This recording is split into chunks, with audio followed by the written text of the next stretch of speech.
latest cantonment news updates, subscribe to CNT News and click bell icon to get regular updates. నయా సాల్ నయా rules అంటున్న cantonment CEO.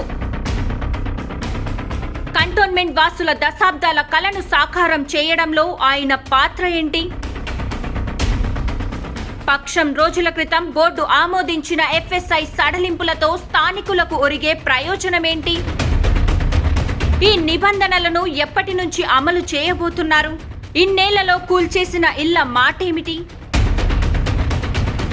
New ఇయర్లో new building bylaws కు ఆమోదం లభించనుందా? Board ఆర్థిక పరిస్థితి మెరుగుకు ఏం చేయబోతున్నారు? సర్వీసు ఛార్జీల బకాయిలు రాబడతారా?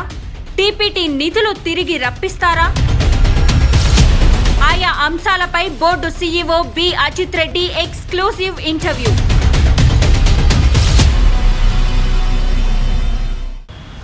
అందరికీ నమస్కారం. ముందుగా సిఎన్టీ న్యూస్ ప్రేక్షకులకు నూతన సంవత్సర శుభాకాంక్షలు. ఇప్పుడు మనతో పాటు Secunderabad cantonment board CEO B Ajit Reddy గారు మనతో పాటు ఉన్నారు. వారితో మాట్లాడి ఎఫ్ఎస్ఐకి సంబంధించిన వివరాలు తెలుసుకుందాం. నమస్కారం సార్. నమస్కారం అండి. సార్, ముందుగా ఎఫ్ఎస్ఐ క్యాలిక్యులేషన్స్లో మినహాయింపులకు ఆమోదం తెలిపి మీరు కంటోన్మెంట్ వాసులకు బిగ్ రిలీఫ్ కల్పించినందుకు ముందుగా మీకు అభినందనలు సార్. థ్యాంక్ యూ అండి. సార్, అయితే 2004 నుంచే ఈ వెసులుబాటుకు అవకాశం ఉన్న ఇన్ని రోజుల నుంచి ఎందుకు అమలు చేయలేదు సార్? ముందుగా సిఎన్టీ వ్యూవర్స్కి నూతన సంవత్సర శుభాకాంక్షలు. ఇది మీరు అన్నట్టు ఈ మన రీసెంట్ బోర్డు మీటింగ్లో ఈ ఎఫ్ఎస్ఐ రిలాక్సేషన్ చేయడం అనే ఉద్దేశంతో చేయడం వల్ల చాలామందికి రిలీఫ్ అవ్వడం జరిగింది. ఇది 2004లో వెసులుబాటు ఉందనడం కాదు, ఇది ఒక పర్టికులర్ సిచ్యువేషన్లో మనం ఈ ఇష్యూ తీసుకురావాల్సి వచ్చింది. దీనికి సంబంధించి ఒక హైకోర్టు కేసు ఒకటి ఫైల్ అవ్వడం జరిగింది. ఈ హైకోర్టు కేసు ఫైల్ అవ్వడంతో మళ్ళీ we have to go through the entire exercise of it. So ఆ ప్రయత్నంలో భాగంలోనే బేసికల్లీ స్టేషన్ కమాండర్ అదే పీసీబీ గారు కానివ్వండి, అక్కడ వాళ్ళకి ఇచ్చిన కొన్ని ఇన్స్ట్రక్షన్స్ పరంగా కానివ్వండి, సో మొత్తం మేము చూడడంతో దీనికి ఇక్కడే బోర్డులోనే రిజాల్వ్ అయ్యే అవకాశం ఒకటి ఉందని ఉద్దేశం చేసి అనుకొని, సో దీన్ని టెక్నికల్గా మేము లీగల్గా అంతా వెయిట్ చేసి లీగల్ ఒపీనియన్ కూడా తీసుకొని, సో ఇది అవుతుందనే ఉద్దేశంతో అప్పుడు బోర్డులో పెట్టడం జరిగింది. సో ఇది ఈ సిచ్యువేషన్ అవ్వడానికి కారణం ఒక హైకోర్టు కేసు అని చెప్పుకోవచ్చు. తద్వారా దాని నుంచి మనము దీనిలో రిలీఫ్ అవ్వడం జరిగింది. అసలు ఎఫ్ఎస్ఐ అంటే ఏంది ఒక్కసారి మీ మాటల్లో మా వ్యూవర్స్కి ఒకసారి. సో ఎఫ్ఎస్ఐ అనేది మనకి ఫ్లోర్ స్పేస్ ఇండెక్స్ అనడమో లేకపోతే ఫ్లోర్ ఏరియా రేషియో అనడం ఉంటుంది. ఇప్పుడు మన దగ్గర జనరల్లీ ఎఫ్ఎస్ఐ అనేది 1.5 వరకు అలో ఉంటుంది. సో ఒక 300 స్క్వేర్ యార్డ్స్ స్పేస్ ఉన్న వాళ్ళు చూస్తే దానికి ఇంటూ మనం 1.5 వేసుకుంటే లైక్ 450 స్క్వేర్ యార్డ్స్ అంతా కార్పెట్ ఏరియా తీసుకోవచ్చు అని చెప్పేసి ఉంటుంది అన్నమాట. సో ఎఫ్ఎస్ఐ అనేది చాలా ఏజ్ ఓల్డ్ కాన్సెప్టే. మేబీ జిహెచ్ఎంసీ ఏరియాలో అది ఎక్కువగా ఇంప్లిమెంట్ అవుతుండలేదు, కానీ there are many cities like for example like Bengaluru లాంటి సిటీలో కానీ పూణే లాంటి సిటీలో కానీ ఎఫ్ఎస్ఐ కాన్సెప్ట్ అనేది ఉంటుంది.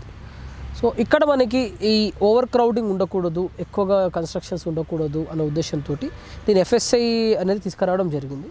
So from then onwards we have been implementing this FSI rule for all the buildings in the cantonment area. FSI పరిమితిని మించి చాలా ఇళ్లను మీరు కూల్చేశారు కదా సార్, మరి వాటికి అలాగే మీరు చాలా వాటికి లీగల్ నోటీస్ పంపించారు, బట్ వారు కూడా కోర్టుల చుట్టూ తిరుగుతున్నారు. వారికి మీరు ఇచ్చే సమాధానం? ఒకటేంటండి, ఇప్పుడు this is an evolving process. ఇంతకుముందు మన దగ్గర ఎఫ్ఎస్ఐ 0.5 మాత్రమే ఉన్నది.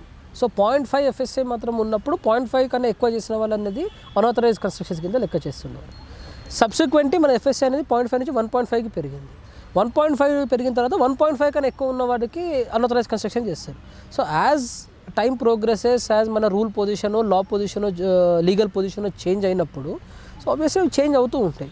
సో ఇది చేయడానికి మెయిన్ కారణం ఏంటంటే 0.5 నుంచి 1.5 వస్తున్నప్పుడు అప్పుడు ఇబ్బంది ఉండే కాబట్టి ఒక జెన్యూన్ కాజ్ ఉన్నది ఎఫ్ఎస్ఐని ఇంక్రీజ్ చేయాలనే ఉద్దేశంతో సో గవర్నమెంట్ ఆఫ్ ఇండియా ఇక్కడ ప్రపోజల్ చేయడం వల్ల గవర్నమెంట్ ఆఫ్ ఇండియా 0.5 నుంచి 1.5కి పెంచడం జరిగింది. దిస్ ఈజ్ ఇన్ 2003 తర్వాత మనకి కొన్ని ఈ స్టేర్ కేసెస్ కానీ మన పార్కింగ్ ఏరియాస్ ఇవన్నీ కూడా ఎఫ్ఎస్ఐ క్యాలిక్యులేషన్లో ఇన్కార్పొరేట్ చేయడం జరిగింది. సో ఇప్పుడు ప్రకారం ఇప్పుడు మన లేటెస్ట్ బోర్డ్ రెజల్యూషన్ ప్రకారం వీటిని ఎగ్జామ్షన్ జరిగింది. So it is an evolving law. మనం ఇంకా ప్రోగ్రెస్ అవుతున్నాం కానీ ఎక్కడ రిగ్రెస్ అవ్వట్లేదు. సో దీనివల్ల ఏదైనా ఎనీ బిల్డింగ్ మీరు అన్నట్టు ఏదైనా డెమాలిషన్ జరిగిందంటే జరిగిపోయినాయి అవి. ఇప్పుడు మాత్రం డెమాలిషన్ బేసికల్ అనేది ఈ కొత్త బోర్డ్ రెజల్యూషన్ తర్వాత ఏదైతే కొత్త రూల్స్ మనకు అప్లై అవుతున్నాయో దీనికన్నా ఎక్కువగా ఎఫ్ఎస్ఐ ఉంటే దీనికి ఈ కండిషన్స్ కూడా వైలేట్ చేస్తే అప్పుడు డెమాలిషన్ చేస్తాం అనమాట. ఓకే, ఈ కొత్త ఎఫ్ఎస్ఐ రూల్స్ ఎప్పటి నుంచి అమలులోకి వస్తాయి? యాజ్ ఇట్ ఈస్ బోర్డ్ రిజాల్యూషన్ తర్వాత ఇమీడియట్గా it is put in to effect. కానీ కొంచెము ఇది డీటెయిల్డ్గా మనము ఒక స్టాండర్డ్ ఆపరేటింగ్ ప్రొసీజర్ లాగా డీటెయిల్గా ఒక మనం చేసుకోవాల్సి వస్తుంది. సో ఆ డీటెయిల్డ్ ఎస్ఓపి చేసుకున్న తర్వాత it will be implemented with immediate effect. I think from next board మీటింగ్లో యాజ్ పర్ న్యూ బిల్డింగ్ ఈ రూల్స్ ప్రకారమే మనము చేసుకోవచ్చు. అయితే ఇప్పుడు ఈ కొత్త ఎఫ్ఎస్ఐ రూల్స్ కొత్తగా నిర్మించే వాటికి లేకపోతే ఆల్రెడీ ఇప్పుడు కన్స్ట్రక్షన్ అవుతున్న వాటికి చెల్లుబాటు అవుతుందా? డెఫినెట్లీ అవుతుందండి. ఎందుకంటే మీరు if you read the board resolution అంటే బోర్డ్ రెజల్యూషన్లో మేము క్లియర్గా చెప్పామన్నమాట. Even though there are some unauthorised constructions which can be compounded, అంటే ఈ కొత్త రూల్స్ ప్రకారం రెగ్యులరైజ్ అయ్యే అవకాశం ఉంటే మాత్రము definitely they can do regularisation. So అలాంటప్పుడు ఇప్పుడైనా కొత్త కన్స్ట్రక్షన్స్ బిల్డింగ్ అవుతుంటే కూడా they can also reapply for it, వాళ్ళు మళ్ళీ అప్లై చేసుకోవచ్చు, అది అవకాశం కూడా ఉంటుంది. సో ఇవన్నీ డీటెయిల్డ్ ప్రొసీజర్, ఈ detailed SOP will soon formulate చేసి మేము చెప్తాము. అది అయ్యాక then I think public will be much more clarity వచ్చేస్తుందని నేను అనుకుంటున్నాను. అంటే ఇప్పటికే చాలా ఇల్లు సపోజ్ ప్రీవియస్గా నిర్మించారు కదా సార్, వాళ్ళకి ఇప్పుడు ఈ కొత్త రూల్స్ వల్ల వాళ్ళు ఇంకా డెవలప్ చేసుకోవచ్చా, ఇప్పుడు మళ్ళీ కన్స్ట్రక్ట్ చేసుకోవచ్చా? మనకి బ్రాడ్గా ఆలోచిస్తే దెర్ ఆర్ మనకి బిల్డింగ్ బైలాస్ కానీ అవన్నీ కూడా already we're put in place. Significantly పెద్దగా మనం ఏం చేంజెస్ చేయలేదు. The height of the buildings అంతే ఉంటుంది, నెంబర్ ఆఫ్ ఫ్లోర్స్ అలౌడ్ అదే అంతే అలౌ ఉంటుంది. So rest of the things are same. Only మన ఎఫ్ఎస్ఐ క్యాలిక్యులేషన్లో ఈ పార్కింగ్ ఏరియాస్ కానీ, స్టేర్ కేసెస్ కానీ, లిఫ్ట్ రూమ్స్ కానీ, వాచ్మెన్ రూమ్స్ కానీ ఇలాంటివి ఎగ్జంప్షన్ చేస్తుంది. ఇవన్నీ ఎగ్జంప్షన్ చేసిన తర్వాత కూడా మిగతా బిల్డింగ్ బైలాస్ అనుగుణంగా, అంటే నెంబర్ ఆఫ్ ఫ్లోర్స్ ఇంక్రీజ్ కాకుండా, నెంబర్ ఆఫ్ హైట్ ఇంక్రీజ్ కాకుండా ఇవన్నీ ఉంటే definitely they can do that. Secunderabad cantonment బోర్డుకు కేంద్ర రాష్ట్ర ప్రభుత్వాల నుంచి ఎలాంటి సహాయ సహకారాలు అందుతున్నాయి సార్? సెంట్రల్ గవర్నమెంట్ నుంచి అయితే మనకి గ్రాంటీ నేట్స్ వస్తాయండి. సో మనకి ఎప్పుడైనా ఫండ్స్ ఏమైనా అవసరం డెఫిసిట్ అవుతున్నప్పుడు మనం గవర్నమెంట్కి ప్రొజెక్ట్ చేస్తే బేస్డ్ ఆన్ ద సిచ్యువేషన్ మనకి సెంట్రల్ గవర్నమెంట్ నుంచి గ్రాంటీ నేట్స్ వస్తుంటాయి. స్టేట్ గవర్నమెంట్ నుంచి కూడా మనము project some works for them, కొన్ని ఇన్ఫ్రాస్ట్రక్చర్ ప్రాజెక్ట్స్ అవి ప్రొజెక్ట్ చేస్తున్నాము. సో దాన్ని బట్టి వాళ్ళ అవైలబిలిటీ, వాళ్ళ ఫండ్స్ అవైలబిలిటీ బట్టి వాళ్ళు సహాయం అందిస్తూ ఉంటారు మనకి. ఇప్పుడు లోకల్గా స్థానికంగా ఎంత పన్నులు వసూలు అవుతున్నాయి, వాటి నుంచి మీరు శాలరీస్ కావచ్చు ఇతర ఖర్చులు ఎలా మెయింటైన్ చేస్తున్నారు సార్? ఇప్పుడు మీరు ఈ క్వశ్చన్ అడిగిన దానికి ఇంతకుముందు రెండు యాక్చువల్లీ లింక్ చేసి చెప్పాల్సిన అవసరం ఉంది. ఒకటి ఏంటంటే కంటోన్మెంట్ బోర్డ్ అనేది కూడా it's a local body, urban local body. మనము అంటే మున్సిపాలిటీస్తో సంబంధం అనమాట, మున్సిపాలిటీస్. సో మన రాష్ట్రంలో, తెలంగాణ రాష్ట్రంలో 141 మున్సిపాలిటీస్ ఉన్నాయి. సో ఇది ఒక మున్సిపాలిటీ, 142 మున్సిపాలిటీస్ అనుకోవచ్చు. So 141 municipality under the direct administrative control of the state government ఉంటాయి. ఇది ఒకటి వచ్చేసి కంటోన్మెంట్ అని చెప్పేసి అంటే administrative control of the central government, ministry of defence, government of India. ఏది ఏమైనా ఏది అడ్మినిస్ట్రేటివ్ కంట్రోల్ ఉన్నా లోకల్ బాడీస్ అనేది 73rd, 74th కాన్స్టిట్యూషన్ అమెండ్మెంట్ కింద ఒక రికగ్నిషన్ ఉంది. So the reason 73rd, 74th constitution amendment తీసుకురావడం ఏంటి అంటే self governance, self sustaining governance అనేది ఇంపార్టెంట్ అనమాట. అంటే మన నిధులతోటి మనకు లోకల్గా నీడ్స్ మనం we have to meet the demand. So దీనికి సెంట్రల్ గవర్నమెంట్ కానీ స్టేట్ గవర్నమెంట్ కానీ సహాయ సహకారాలు అందించాలి. Unless and until state governments కానీ సెంట్రల్ గవర్నమెంట్ కానీ దీన్ని ఖచ్చితంగా ఇన్ స్పిరిట్ అమలు పరిస్తే కానీ లోకల్ గవర్నమెంట్ స్ట్రెంగ్తన్ అవ్వలేవు. సో ఈ క్రమంలో చూస్తే మనకి సో ఎంత మనకు స్ట్రెంగ్తన్ చేస్తున్నారు, మన లోకల్ రిసోర్స్ని ఎంత స్ట్రెంగ్తన్ చేస్తున్నారు, దాన్ని బట్టే మున్సిపాలిటీస్ అనేది ప్రాస్పర్ అవుతాయని నా ఉద్దేశం. జనరల్గా ఇప్పుడు కంటోన్మెంట్కి ప్రధాన ఆదాయ వనరులు ఏమేమి ఉన్నాయి సార్? ప్రధానంగా మనం ఆలోచిస్తే ఆదాయ వనరు ఒకటి మనకి ప్రాపర్టీ ట్యాక్స్ ఉంటుందండి. సో సిగ్నిఫికెంట్గా మన లోకల్ రిసోర్సెస్ వచ్చేసి ప్రాపర్టీ ట్యాక్స్ ఉంటుంది. సెకండ్ సిగ్నిఫికెంట్ సోర్స్ వచ్చేసి మనకి టీపీటీస్ అంటారండి, ట్రాన్స్ఫర్ ఆఫ్ ప్రాపర్టీ ట్యాక్స్. అంటే మన కంటోన్మెంట్ ఏరియాలో జరుగుతున్న ల్యాండ్ రిజిస్ట్రేషన్స్ ఉంటాయి కదా, ల్యాండ్ రిజిస్ట్రేషన్స్ మీద మనకు ఒక పర్సంటేజ్ ఆఫ్ మనకి బోర్డుకి వస్తుంది అనమాట. ఈ రెండు కాకపోగా స్టేట్ గవర్నమెంట్ ప్రాపర్టీస్ మీద సర్వీస్ ఛార్జెస్ ఉంటాయి. ఆల్ గవర్నమెంట్ ప్రాపర్టీస్ అంటే మనకి ఆర్మీ ప్రాపర్టీస్ మీద, ఎయిర్ ఫోర్స్ ప్రాపర్టీస్ మీద, డిఆర్డిఓ ప్రాపర్టీస్ మీద, ఇవి సెంట్రల్ గవర్నమెంట్ సంబంధించిన విషయం. స్టేట్ గవర్నమెంట్కి సంబంధించి మన పోలీస్ స్టేషన్స్ మీద, తర్వాత పోస్ట్ ఆఫీస్ సెంట్రల్ గవర్నమెంట్ వస్తుంది, పోలీస్ స్టేషన్స్ మీద, తర్వాత రకరకాల స్టేట్ గవర్నమెంట్ ఉన్న ఇక్కడ జ్యుడిషియల్ అకాడమీ కానీ, సిటీ సివిల్ కోర్ట్స్ కానీ ఇలాంటివి. సో వీటి మీద వచ్చే సర్వీస్ ఛార్జెస్ మీద కూడా ఉంటుంది. So mainly property tax, transfer of property tax, next వచ్చేసి గవర్నమెంట్ సర్వీస్ ఛార్జెస్. ఇవి మెయిన్ 3 వనరులు మనకు వస్తాయి. ఇవి కాకుండా మనకి డెఫిసిట్ అవుతే మనం projected to the central government for funds. Cantonment ప్రధాన ఆదాయ మార్గాల్లో సర్వీస్ ఛార్జెస్ సింహభాగం కదా, మరి ఇందులో ఆర్మీ బకాయిలే సుమారు 600 కోట్లు దాటాయి. మళ్ళీ ఈ పరిస్థితి ఎందుకు ఏర్పడింది? మనకి సర్వీస్ ఛార్జెస్ అనేది చాలా గవర్నమెంట్ ప్రాపర్టీస్ మీద మనము లెవీ చేస్తాము, కలెక్ట్ చేస్తాము. మీరు అనేది కరెక్టే. ఒకటి ఏంటంటే మనకి ఎయిర్ ఫోర్స్ నుంచి కూడా మనకి ప్రాంప్ట్గా వస్తాయి సర్వీస్ ఛార్జెస్, డిఆర్డిఓ నుంచి వస్తాయి. ఆర్మీ నుంచి కొంచెం సర్వీస్ ఛార్జెస్ డిలే అవుతున్నమాట డెఫినెట్లీ ఇది వాస్తవం, nobody can deny that. But ఇక్కడ ఇది ఏంటంటే ఇది ఒకటి పాలసీ పెరాలిసిస్ అని ఒకటి జరుగుతుంది. కొంత ఈ ఆర్మీ వాళ్ళు ఈ సర్వీస్ ఛార్జెస్ క్యాలిక్యులేషన్ మెథడాలజీ మీద కొంచెం క్వశ్చన్స్ చేస్తున్నారు కాబట్టి అది పాలసీ డిసిషన్ ఒకటి ఉందన్నమాట. అది పాలసీ డిసిషన్స్ తీసుకుంటే డెఫినెట్లీ అది ఈరోజు కాకపోయినా రేపు 2వ రోజు అవి రావాల్సిన అవసరం ఉంది. But at the same time మనకి ఖచ్చితంగా రావాల్సిన డబ్బులలో ఇందాకనే మీకు చెప్పినట్టు లోకల్ బాడీస్ అనేటివి ఎక్కడైనా కూడా, నాట్ ఓన్లీ జస్ట్ కంటే ఏ లోకల్ బాడీస్ అయినా కూడా స్టేట్ గవర్నమెంట్ కానీ సెంట్రల్ గవర్నమెంట్ కానీ చాలా సపోర్ట్ అవసరం చాలా ఉంది. సెంట్రల్ గవర్నమెంట్ కూడా అందుకోసమే చాలా ఫైనాన్స్ కమిషన్ గ్రాంట్స్ ఇస్తుంటుంది. రకరకాల ఇప్పుడు అమృత్ స్కీమ్స్ ఉన్నాయి. అమృత్ స్కీమ్స్లో central, state, municipal, local bodies ఏదైనా ప్రాజెక్ట్స్, ఇన్ఫ్రాస్ట్రక్చర్ ప్రాజెక్ట్స్ మనం ప్రొజెక్ట్ చేస్తే అందులో 75% కాస్ట్ సెంట్రల్ గవర్నమెంట్ బేర్ చేస్తుంది. సో సెంట్రల్ గవర్నమెంట్ చాలా వరకు ఈ స్టేట్ మున్సిపల్ బాడీస్ సపోర్ట్ చేస్తుంటాయి. కానీ ఇక్కడ తెలుసుకోవాల్సిన విషయం ఏంటంటే సెంట్రల్ గవర్నమెంట్ డైరెక్ట్ కాకుండా త్రూ స్టేట్ గవర్నమెంట్ చేస్తాయి అన్నమాట. త్రూ స్టేట్ గవర్నమెంట్ చేస్తాయి కాబట్టి ఈరోజు కంటోన్మెంట్లో కూడా ఇవన్నీ అమృత్ స్కీమ్స్ కానీ ఏ స్కీమ్స్ అయినా కూడా ఇంప్లిమెంట్ అవకాశాలు చాలా ఉన్నాయి. దానికి స్టేట్ గవర్నమెంట్ సపోర్ట్ అవసరం ఉంది. అంటే ప్రతి డెవలప్మెంట్లో సెంట్రల్ నుంచి 75% ఫండింగ్ ఉంటుంది. అమృత్ ప్రాజెక్ట్స్ కింద ప్రాజెక్ట్స్ ఉంటాయి, ఇన్ఫ్రాస్ట్రక్చర్ ప్రాజెక్ట్స్ మీద ఉంటాయి. మన తెలంగాణలో కూడా చాలా అమృత్ స్కీమ్స్ కూడా ఇంప్లిమెంట్ అవుతున్నాయి చాలా మున్సిపాలిటీస్లో. సో నేను చెప్పదలుచుకు ఏంటంటే ఇట్స్ మున్సిపల్ బాడీస్కి both central and state governments కానీ they should hold our hands and try to guide us. So ఇది ఫైనాన్షియల్ రిసోర్సెస్ కాకుండా financial resources as well as human resources కూడా. ఇప్పుడు కంటోన్మెంట్ కూడా చాలా వరకు కొన్ని అమృత్ స్కీమ్స్ ప్రొజెక్ట్ చేయడం జరిగింది, ప్రపోజల్ పంపించడం జరిగింది. ఈ ప్రపోజల్ స్టేట్ గవర్నమెంట్ ద్వారా మేము పంపించాము. So state government should take the initiative to recommend our proposal to the central government. At the same time state government కూడా మాకు రావాల్సిన డ్యూస్ కానీ టైమ్లీ ఇచ్చేస్తే so we actually can see lot of development. So ఇక్కడ dues వస్తున్నాయి కదా, అక్కడ dues వస్తున్నాయి అని చెప్పేసి అని ఇలా ఒకరికొకరు చూపెట్టడం అనేది I don't think it is a right way of investing. Because దీనివల్ల లాస్ అవుతున్నది పబ్లిక్ అనే విషయం మనం గుర్తుంచుకోవాలి. స్టేట్ గవర్నమెంట్ కూడా అన్ని మున్సిపాలిటీకి ఇచ్చేటట్టు కంటోన్మెంట్ బోర్డు కూడా ఎందుకు నిధులు ఇవ్వడం లేదు? ఇప్పుడు ఆ విషయం మీద మేము చాలాసార్లు స్టేట్ గవర్నమెంట్ని అప్రోచ్ అవ్వడం జరిగింది, చాలా కరెస్పాండెన్స్ చేసాము, చాలా మీటింగ్స్ కూడా చేసాము మేము. అదే నేను చెప్పినట్టు మ్యాచింగ్ గ్రాంట్స్ కూడా ఫైనాన్స్ కమిషన్ మ్యాచింగ్ గ్రాంట్స్ కూడా వేరే మున్సిపల్ బాడీస్కి ఇస్తున్నట్టు కూడా మాకు ఇవ్వాలని కూడా చాలాసార్లు డిమాండ్ చేసాము మేము.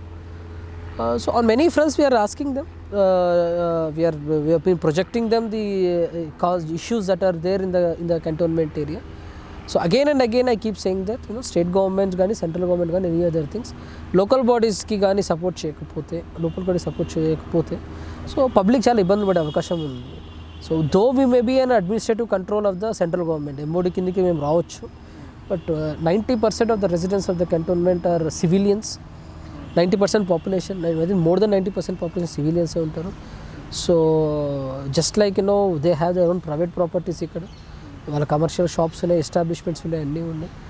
జస్ట్ బికాజ్ మనం ఒక నోటిఫైడ్ కంటోన్మెంట్ ఏరియా అనేది ఒకటి ఒక నెసెసిటీ కాబట్టి ఇక్కడ ఉన్నాం కాబట్టి but can only appeal to the state government that they should have that large hearted and ఇప్పుడు మీరు అన్నట్టు ఇందాక 90% సివిలియన్స్ లివింగ్ హియర్ అని చెప్పారు ఇందాక.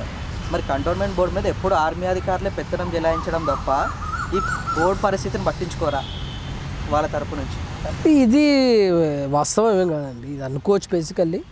ఇప్పుడు కంటోన్మెంట్ అనేది కూడా ఒక అది మీరు దీని సెటప్ చూస్తే it is for different purpose. It is for different purpose.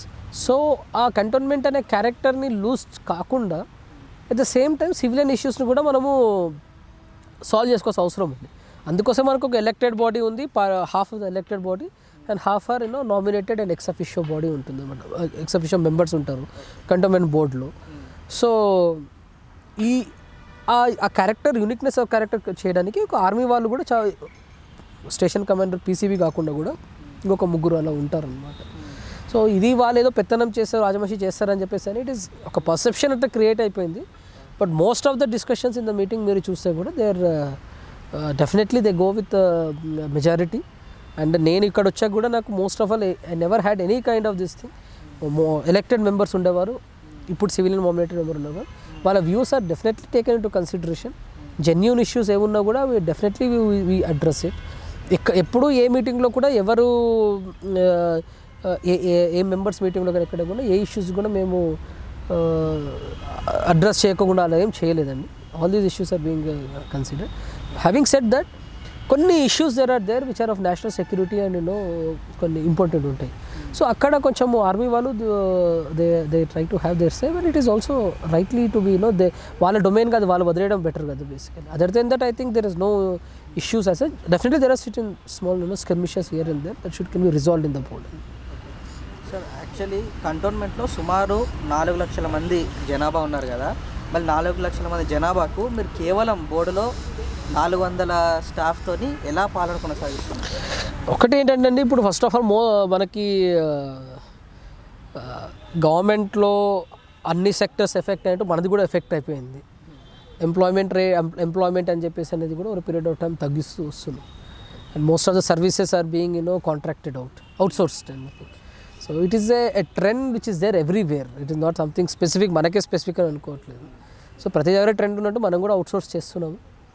We are recruiting, we're definitely doctors మనం రిక్రూట్ చేసాము హాస్పిటల్లో. Soon will also recruit some engineers and other staff వీళ్ళు కూడా రిక్రూట్ చేస్తున్నాము. సో కీ పోస్ట్లో అయితే ఇంపార్టెంట్ ఉంటాయి మేము డెఫినెట్లీ మేము రిక్రూట్ చేస్తున్నాము. But other services which are not required మన కాస్ట్ కూడా చూసుకోవాలి కదండి. ఈరోజు మనకి salaries and our employees salaries are match to Telangana employees salaries. So Telangana government PRC is one of the government salaries one of the highest in the country. So we have to manage that also. So అందుకోసం అని చెప్పేసి cost కటింగ్లో కూడా మనం కొన్ని చేసుకోవాల్సి వస్తుంది. But having said that most of the key పోస్టులు మేము ఇప్పటికీ రిక్రూట్ చేస్తున్నాం రెగ్యులర్గా. మళ్ళీ కారుణ్య నియామకాలని ఎప్పుడు భర్తీ చేస్తారు? కంపాషనెట్ అపాయింట్మెంట్ ఇందా కొంచెం క్లారిఫికేషన్ వచ్చిందండి. So will do it soon, త్వరగా చేస్తామండి. సార్ న్యూ బిల్డింగ్ బైలాస్ ఎప్పుడు రావచ్చు, అది వస్తే అడ్వాంటేజెస్ ఎలా ఉంటాయి సార్? ఇప్పుడు ఇందాక అన్నట్టు మనం రీసెంట్గా ఇచ్చినది బోర్డ్ రెజల్యూషన్ ప్రకారము FSA క్యాలిక్యులేషన్ రిలీఫ్ దొరికింది. New building bylaws are completely very comprehensive అనమాట. They are much more advance and on par with GHMC ప్రకారం ఉంటుంది. I think FSA can be increase to 2, which is 2 is actually very significant in that case. So అది మనం proposal చేయడం జరిగింది. రీసెంట్గా TERI has come and done the assessment also, comparative analysis చేయడం జరిగింది. And ఒక రిపోర్ట్ వాళ్ళు కూడా ఇవ్వడం జరిగింది దట్ ఈ న్యూ బిల్డింగ్ బైలాస్ రావాల్సిన అవసరం ఎంత అవసరం అని చెప్పేసి అని. So I think there's recently sent report we're expecting soon. ఏ టైంలో రావచ్చు అనుకుంటాను. మోస్ట్లీ ఈ న్యూ ఇయర్లో వచ్చే అవకాశం ఉందని నేను అనుకుంటున్నాను. సార్ కంటోన్మెంట్లో అక్రమ నిర్మాణాలను నియంత్రించడంలో మీరు ఎలాంటి చర్యలు తీసుకుంటారు సార్? ఒకటి ఏంటంటే ఇప్పుడు మేము ఇది బిల్డింగ్ బైలాస్ FSA రిలాక్సేషన్ చేయడానికి ముఖ్య కారణం కూడా అదే. ప్రజలు కొంచెం ఇబ్బంది పడకూడదు, ఈ అన్ఆథరైజ్ కన్స్ట్రక్షన్ చేయకూడదు, వయలేషన్స్ చేయకూడదు ఉద్దేశంతో. ఇది one of the reasons. Public relief వస్తుంది, ప్లస్ వాళ్ళు బిల్టప్ ఏరియా పెరుగుతుంది ఉద్దేశంతో. సో ప్రజలకు ఒకటే విజ్ఞప్తి చేస్తున్నాను, మీరు దయచేసి రూల్స్ ప్రకారం ఫాలో అవ్వండి. మీకు 1.5 FSA అనేది ఒక లివింగ్ హౌస్కి it's a good FSA.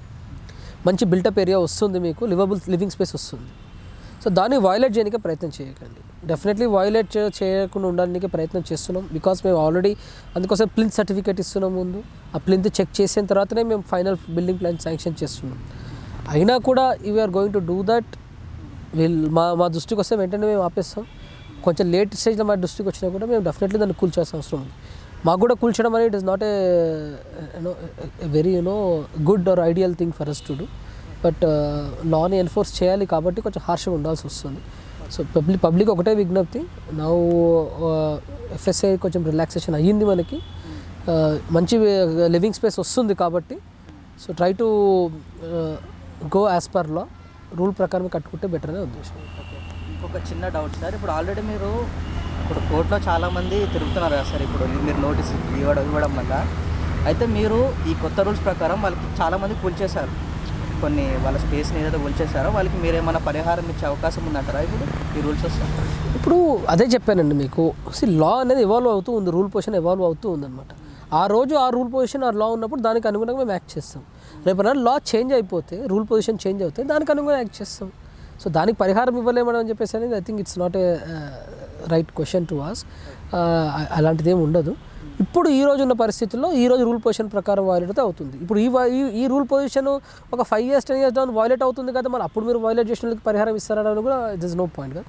As we ఉన్న as on today the rule of the law, as on the rule of the day ప్రకారంగా మీ ఇల్లు ఉందా లేదని ఇంపార్టెంట్. సో అది ఉంటే సరిపోతుంది, లేకపోతే then we have to demolish it. Okay sir, చివరగా కంటోన్మెంట్ ప్రజలకు మీరు ఇచ్చే సందేశం?